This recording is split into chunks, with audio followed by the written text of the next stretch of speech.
সেই পথেৰে আমি কাম কৰি গৈ থাকিম। নৱেম্বৰ মাহৰ শেষৰ ফালে পুলিচৰ নিযুক্তিৰ বাবে আৰু কেইবা হাজাৰো পদ আমি মুকলি কৰি দিম। আজি যিসকলে পুলিচত চাকৰি মই অনুৰোধ কৰিম, নৱেম্বৰত আপোনালোকে আকৌ আবেদন কৰিব, যাতে আপোনালোকৰ আশাবিলাক আমি বাস্তৱত ৰূপায়ণ কৰিব পাৰোঁ। প্ৰাথমিক শিক্ষাৰো 5,000 পদৰ নিযুক্তিৰ প্ৰক্ৰিয়া সম্পূৰ্ণ হৈ যোৱাৰ লগে লগে বাকী থকা 4,000 পদৰো নিযুক্তিৰ প্ৰক্ৰিয়া আমি আৰম্ভ কৰিম। অৰ্থাৎ অসমৰ যুৱক যুৱতীৰ সপোনবিলাক পূৰণ কৰিবলৈ আমি আমাৰ প্ৰচেষ্টা অব্যাহত ৰাখিম।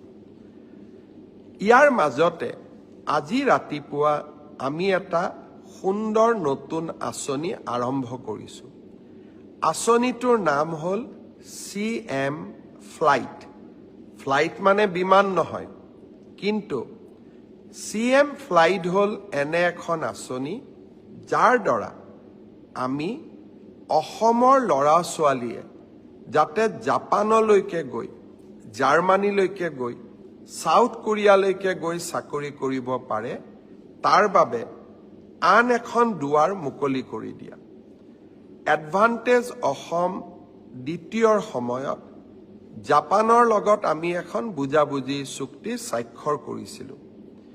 উদ্দেশ্য আছিল অসমৰ 50,000 ল'ৰা ছোৱালীক আমি জাপানত নিযুক্তি দিয়া, কৰ্ম সংস্থাপন দিয়া।